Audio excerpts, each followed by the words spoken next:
can see your freaking boogers! They're yellow! Backwoods badass, that is what they call me. O-U-T-L-A-W, that is what they call me. King of the woods, hit to the sticks, that is what they call me. Outlaw, outlaw, that is what they call me. O-U-T, that is what they call me. L-A-W, that is what they call me. O-U-T, that is what they call me. Outlaw, that is what they call me. Hey man, you think they think we're badasses yet? What the tits cracking mother truckers? How the tits are y'all doing today? My name is Outlaw, back here on the Outlaw channel, and we are doing a Q&A video again today. Now, I think I prefaced this in a couple videos ago or something like that. The last Thursday of every single month on this channel, we're going to be doing a Q&A. Back in the day, I used to like to call them the Outlaws Outhouse, where y'all ask me your freaking questions, and I sit here and try to answer them as best as freaking possible. And try not to do too much freaking silliness, because, you know, I can get a lot out of control there. You know what I'm saying? I get pretty out of control sometimes. So, yeah, we might have to go get this straight jacket in law. I might have to do that. I didn't take my medication today, so. First things first, we're gonna pack, dip, spit. Mother truckers got the Backwoods Badass can lid, which is available on keepithillbilly.com or mudjug.com. And we're just dipping good old faithful, the trusty dusty Copenhagen wintergreen today. So it's time to pack, dip, spit, mother truckers. You best do it at frickin' home.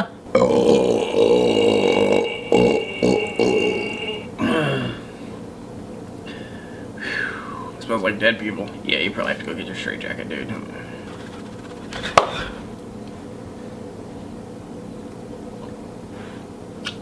And spit!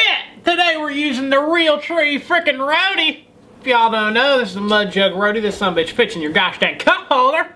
So, yeah, go ahead on over to mudjug.com and get yourself the greatest spittoon of all the times! Or as I like to say, the greatest spittoon to the moon. Man, I'm such a great promoter guy. I'm a great guy. I'm pretty much just a great guy. I don't know where I was trying to go funny with that at all. Alright, so I believe we got some questions here. Me and in-law over here, we freaking went on the Facebook, Twitters, and the Instagrams. We asked y'all to send us your questions in, and we got some today. So, I think we're gonna go ahead and freaking start it off. In-law, read off that first son of a bitch in question, y'all son of a freaking dick, you son of a bitch and son of a bitch. Pratt over B.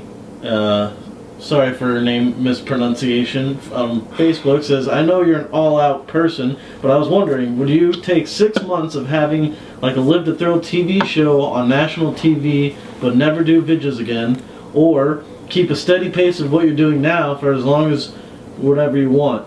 I was actually thinking about that at work today. Thanks, Outlaw. Did he really laugh like that? Like this?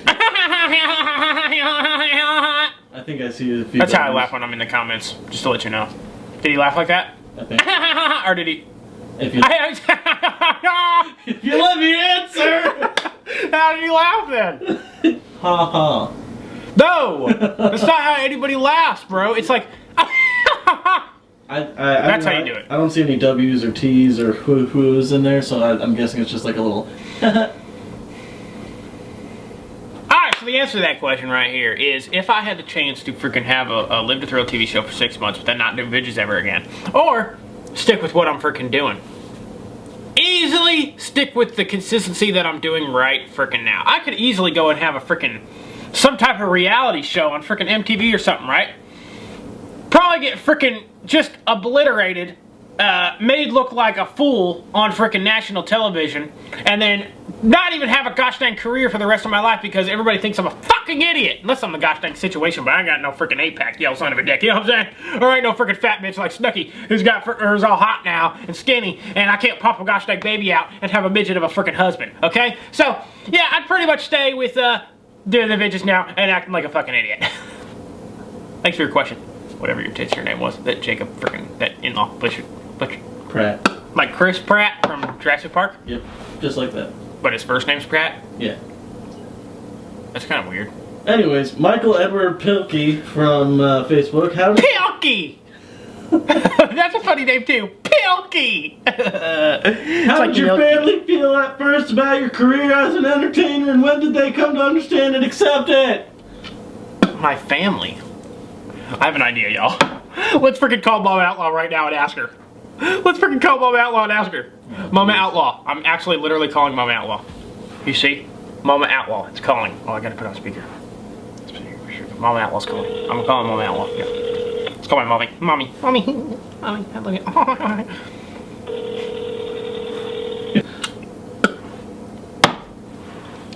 Yellow. Yeah, what's cracking, Mama Outlaw? Not much. What's happening with you? Oh, nothing. We're just filming a gosh dang Q&A video, and some dude on here asked me what my family thought of, what is it, in-law? Tell me again. Hold on, Mom. Just hold on 1 second, okay? Alright. How did your family feel at first about your career as an entertainer? Yeah, how do you feel about my career as an entertainer? How did you first feel about my career as an entertainer? Answer that. Oh, you call what you do a career? Oh. Mom! Well, to be serious, I think that you should not have even gone this route in your life. I think you should just go back to Alaska, go back and fish where... Where what? It's just so awful, I just can't say it. Where what, Mom? Where? death could have caught you. What? Death? You want your own freaking son to die? I guess not. No, you've always been an entertainer. Always loved having you entertain us. You're such a silly Sally. You really got me. Silly Sally? Oh my goodness. No, seriously, but you have been an entertainer since day one. Like I told that one story, anytime there's a camera out, you're in front of it. And like when you were entertaining. Like when I came out of you, did I entertain people? Yep, you told a joke on the first day. Oh. You said, as soon as you opened your eyes, you said, yellow.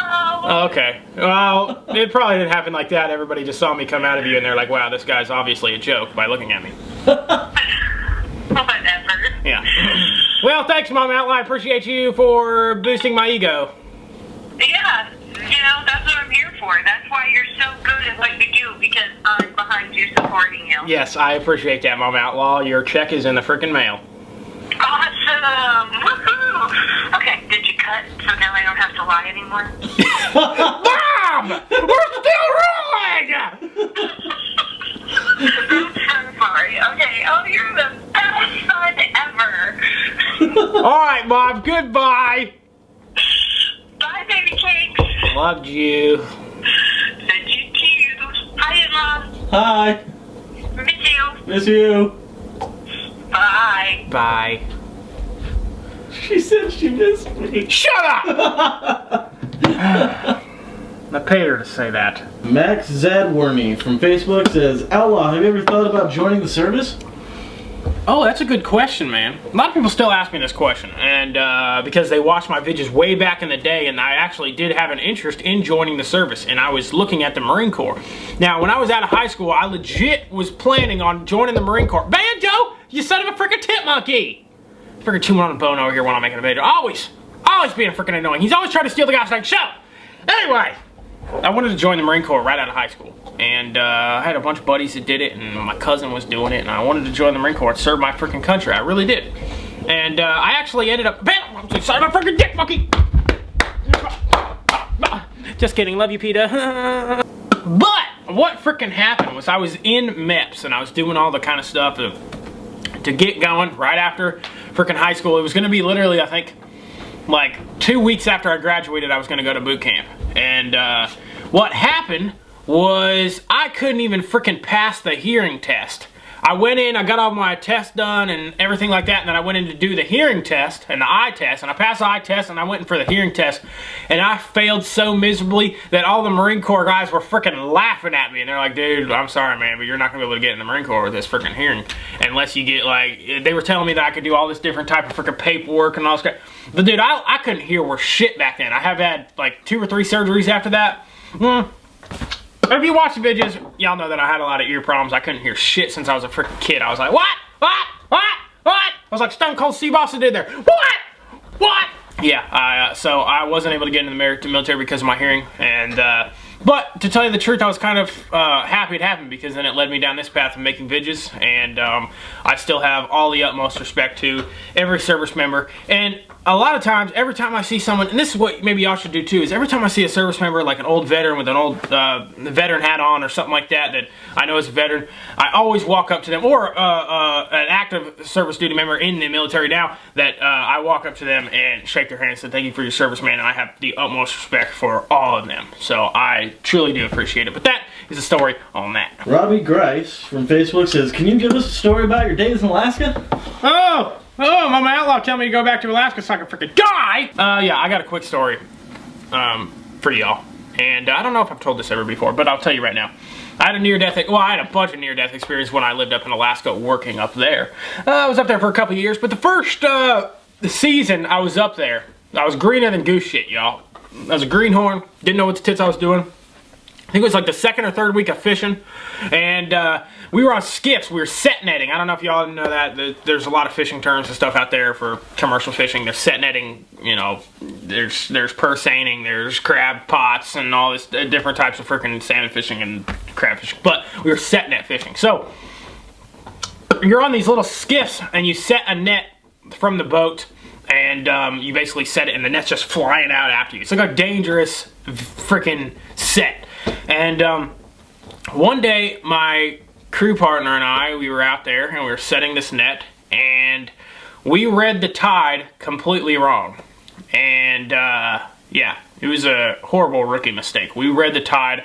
We thought it was ebbing, and it was actually flowing. And yeah, so basically what happens when you set a net on the wrong side of the tide, going into the tide, rather than going with the flow, we basically were setting, and you have to haul balls with the boat, like, so the net flies out the back of the boat through the fair leads, and goes out there, and the net sets, and the lead line goes down, and the cork line is up. So we're doing that. We're getting all ready. Our junior captain that was on the boat, he freaking rams it, and my buddy and I are out there. We're freaking just tied the bowling knot and everything. And it's going out on the side of the boat. And we got the set line there, and the set line is so freaking tight, we couldn't even understand how tight it was. So like, holy shit, the tide's strong today, y'all. The set line was like, you could just flick it, and it was like a rubber band. And that's where we should have known we screwed up, because when we went to set this freaking line, it broke the I can't remember what we called this little contraption in the front. It broke that sumbitch off. And the set line came straight to us and pinched us against the boat, and I flung under and got I flung under it like limbo almost, and it slapped me in the face. And then my captain didn't even know it was coming, and he was standing up on the back, and the set line, strong as shit, going against the tide, freaking whips him right in the face, and he gets caught up in the lead line, and he gets starting to drag towards the back through the fair leads, and started getting squished in about his body. A big guy started getting squished in about a space like that. And the boat was still going crazy. The freaking throttle was cranked, and me and my deckhand, we grab our freaking fishing knives out and start cutting the freaking net, because he's stuck in it and he's about to freaking die and get caught up in the prop and everything else. And it was a crazy near-death experience. And what made it even worse was after that happened, we got this giant hole in the net the size of a gosh dang Volkswagen, and then my captain comes back up and sees it happen. The main captain, he was down I don't know, quarter mile west or something like that, and he comes in, he hears about it on the radio, like someone's like calling, oh shit, they're having trouble. He comes in, he's like, what the fuck are y'all doing? He was so pissed, and we were green. I mean, we were green on the dishes, so we didn't know what the fuck we were doing. And yeah, it was a horrible freaking day. We all could have freaking died. I had a nice little freaking spot on my face. He had a huge freaking cut all the way across, and his leg was all screwed up, and he could have instantly died. We all could have died. So I definitely could have died if that thing kept pinching me. But luckily, right whenever it freaking pinched me against the boat, I mean, I got out from it. So there's a little crazy story for you, and I got a lot of more stories about going overboard and stuff like that. Let me know in the comments if you want to freaking hear them. That was way freaking long, so let's go ahead and move on. Kyle Dahl. In-law, what's it like being Outlaw's brother? In-law, hey, come here, in-law. Come on, sit down. Sit down. Come on, sit down. Okay, yeah, sit down. Hey, in-law, what is it like being Outlaw's brother? So, it's like, Oh, you know the feeling that you get whenever you put your head in the blender? Yeah, it's something like that. What the? Okay, you get the tip out of me, son of a dick. Go, I'll show you what a head in the frickin' blender feels like later. Next question, bitch. KC Ferris, what is the reason for calling cameraman Fod? Is it from a movie? Yes, it is. I got a lot of questions like this. Why do you call cameraman Fod so many times?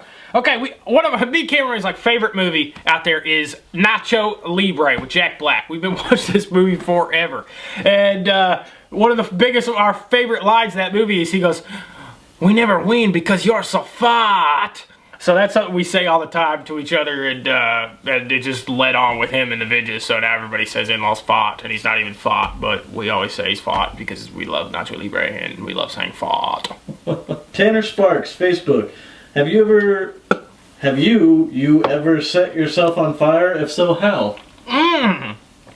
Good question, because I actually have. I don't even know if you know this.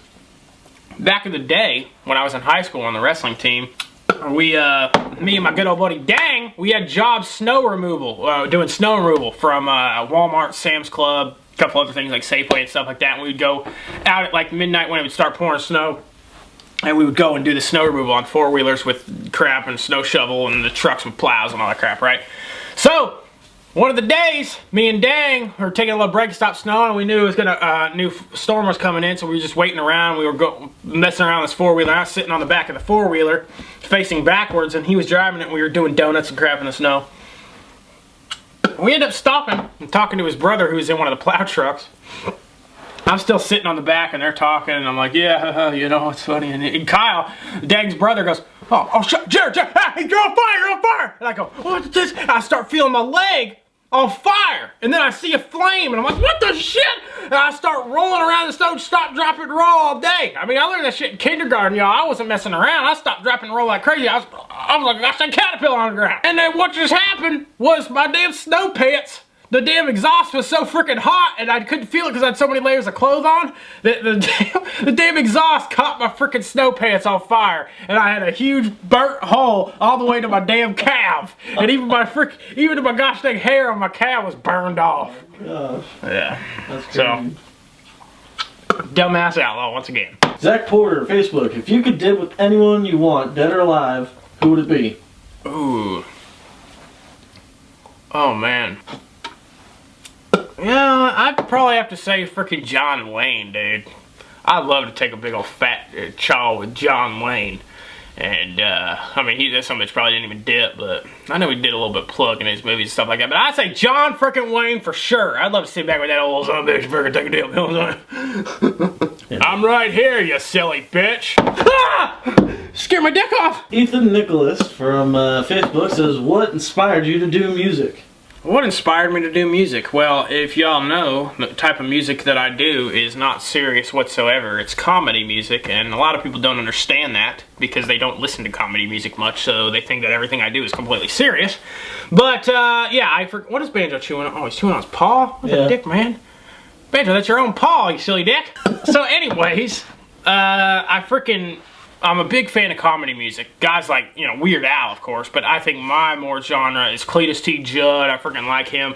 Back in the day, a lot of y'all probably don't know, but Ray Stevens, freaking Jim Stafford, and I actually know Jim Stafford. I grew up in Branson, Missouri, where he is from, and I actually went to school with all of his kids, and his kid Shay actually was one of my good friends, and I went over to Jim Stafford's house all the freaking time and got to see Jim Stafford work and, you know, at his show and all that kind of stuff, so that's a cool thing too. So I think that's kind of how I got into comedy music, and that's my inspiration for it. And I just like comedy music and making people laugh because I'm not a good singer and a good rapper, and I just like to freaking make people laugh. So that's kind of like my inspiration and like what I like to do. Ethan Howard, Facebook. Did you ever have a weird phase in middle school or high school? You know, I did in high school. I did have a weird phase. My weird phase was actually when I was doing that snow removal thing during my wrestling days and all that kind of stuff. I wore sweatpants in high school for probably 2 straight years. Sophomore and junior year, I wore like freaking sweatpants like almost every single day. Like, it was just a weird thing, and Dang did it too. We wore like black sweatpants, black boots, and like I remember we wore our mixed martial art. Me and Dan were in mixed martial arts when we were in high school and stuff. We did jiu-jitsu, Muay Thai, and all that. I'd wear my Muay Thai shirt with like a freaking long sleeve black shirt under it. That was like all we wore to school all the freaking time. black sweatpants, boots, and freaking like some type of MMA shirt. That was my weird face in high school. That's what we did. I wasn't like, it was all black, but I wasn't like emo or anything like that. Okay, yes, I wore black eyeliner. Gay. Amber Dibbern from Facebook. Are you ever gonna get Dibbern, Amber Dibbern, come here, Amber Dibbern, Dibbern. Cheerio! Oh, good day. Oh, good day. Good day, mate. Oh, cheerio! No, it's Fruit Loops. Brilliant! Are you ever gonna get married and have baby outlaws? Okay, well, I could just question a lot, man. When are you gonna get married? Why don't you have a girlfriend? When are you gonna have kids? It'd be fun to see you have kids. Listen, man, I have this weird thing where I have a feeling that I'll probably never get married, but I never say never. I'm not like that guy that's like, oh, I'm never gonna get married, you know, because I know down the road maybe it could happen. But as of right now, man, I don't ever see myself getting married. And I don't really see myself having kids. I love kids and stuff like that, but at this point in my life, to me, it's something that I get annoyed at a lot because I see, you know, I don't know, it's maybe just because I'm different than a lot of people, and I have bigger aspirations than just getting married and having kids and, you know, all that kind of stuff. I don't know, I don't need a woman for anything. I don't need, like, love in my life like a lot of people do. Like, oh, I just need a girlfriend and all this kind of. I'm never like that. I've never been like that. That's why I've never had a girlfriend last longer than freaking 4 months. But I'm just not like that. And I'm just, I don't know, I'm not really good at the relationship thing. I just like freaking hanging out with the girl and freaking having a fun time for a couple weeks until we get sick of each other, and then it's like, get the fuck out. Like, I'll screw some other hooker. I mean, girl. I just hang out with another girl. So, yeah, that's kind of how I like to live my life. Tots is fishing. Tots is fishing? From Instagram. What up, Tots? What inspired you to write Yuppies Can't Survive? Yuppie folks can't survive. What inspired me? Well, I wrote that song like 2 years ago. And I don't know, I was wanting to do another comedy song like She Looks Better After Every Beer. At the time, Duck Dynasty was huge. Everybody was always talking about yuppies and stuff like that. And I always heard Phil Robertson talk about yuppies and yuppies this, yuppies that. And I was like, man, I gotta freaking write a song about that, man. And then I started thinking of the Country Boy Can't Survive, and I wanted to do like a parody of that, like Country Boy Can't Survive. And I wanted to freaking, I wanted to for sure like make a parody of that with Yuppie Folks Can't Survive. So that was the inspiration of that. Hank Jr.'s to thank, and Phil Robertson and all that kind of stuff. And I hope it turned out cool and people enjoyed it and laughed. Jax Boyum from Instagram. Good old Boyum. What was your worst injury?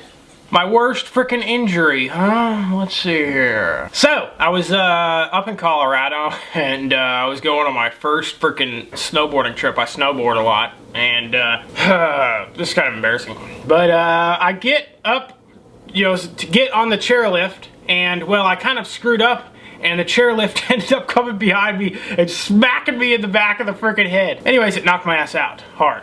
Really, really hard. And I got up and I felt really weird and I did not feel good at all. And I ended up calling my insurance company and I was like, hey, yeah, I just got freaking hit in the head with the chairlift. I'm not feeling good at all. Like, I feel like I'm screwed up mentally, like, really bad.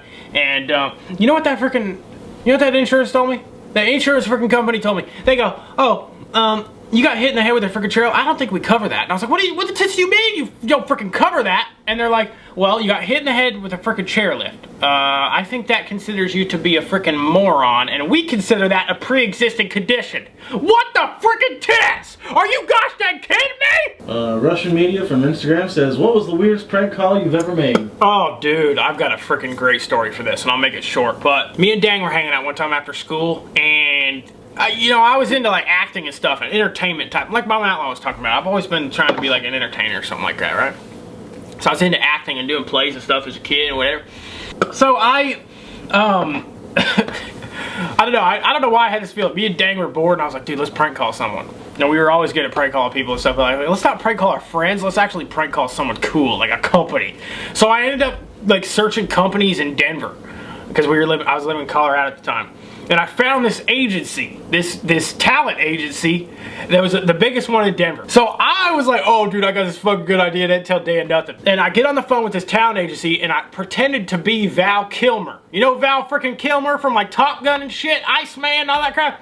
So I call it, because at the time everybody said I looked like freaking Iceman from Top Gun. Was his name Iceman? I think it was his name, Val Kilmer's name in Top Gun. I can't remember. Because I had the blonde slick back hair and all that crap in the aviators. So I end up calling him as Val Kilmer, and I watched a couple videos of Val Kilmer's voice and stuff. I was trying to impersonate it as much as possible, and I got on the phone with the secretary. He said, yeah, you know, this is Val Kilmer. So, and I was like, this is Val Kilmer. Like, I don't go through a management company anymore. I'm done with Hollywood. I want to move to Colorado. I want to move to Denver, and I want to find an agency out there, and I want to just call and see what you guys think of what you can offer me. And like, they passed me around the freaking office to so many people, and I got on the phone with the head lady of this talent agency, who apparently she's never in the office, so they sent it to her cell phone. And she's like, I'm booking it to the office right now. Like, while I'm on the phone, I was on the phone with her for like 30 minutes. She's like, I'm booking it to the office right now. We're gonna get you set up. We're gonna do this. We're gonna do that. And I was like, all right, I'm just thinking about moving to Denver. I got a place in Aspen that I'm looking at, and all this kind of stuff. And I had them going for freaking ever. And then at the end, they were sitting there like, I think they started kind of getting the gist of it by some of the stupid shit that I was saying. And they were like, this isn't really Val Kilmer, is it? I said, are you calling me a liar, woman? Are you calling me a freaking liar? And I was like, oh crazy. And the funny thing is, I filmed this whole prank call and I don't have it anymore. I don't know where the tits it is. It's lost in gosh dang interwebs Bolivian. But yeah, I don't know. But that was one of the funniest prank calls I ever did. And I'm sure those ladies were pissed because I had them going on for a while. And she made that son of a bitch drive all the way to work in downtown Denver traffic. So I felt pretty good about myself, you know what I'm saying? Alright, I think that's gonna do it for the freaking questions. Y'all gonna give a shirt shout out real quick. Y'all been seeing me wear it all, bet you. Cold ass honky. That's right. This shirt, you can get it over on rednecknationgear.com. All the redneck t-shirts y'all freaking want and like and love. You can get over there at rednecknationgear.com. Link is always in the gosh dang subscription box. I'm a cold ass honky. I'm so cold. I'm so ass. I'm such a freaking honky that I catch bass. Told you I suck at rapping. Alright y'all, hope you enjoyed that Q&A. Hope you got to learn a little bit more about me. We got a freaking see Mom Outlaw completely disgrace me by saying she wanted me to die. Yeah, a little family dysfunction there. Yeah, she's I don't think she's getting written into the will because obviously I'm going to die before her, which is very depressing to me. Alright, I think that's going to do it for today. My name is Outlaw and I'm out, y'all. I will see y'all on the dip side Monday. And until then, no matter what you're freaking doing, 25, 366, 2 always, keep it freaking out, Born in a trailer in the middle of the woods, shooting deer and drinking beer, it's all that's understood. Dip in my lip, much I get my hand. Redneck Nation on my back, we dominate and fade to black. Getting drunk up in the back of the bourbon truck, I'm skinning bugs, shooting Holy dick, man! These bitches always wearing me the tits out! Oh my god! Come on! Oh, Pedro! Oh yes! Oh yeah! He just got done. Oh god! He just got done looking at his butt.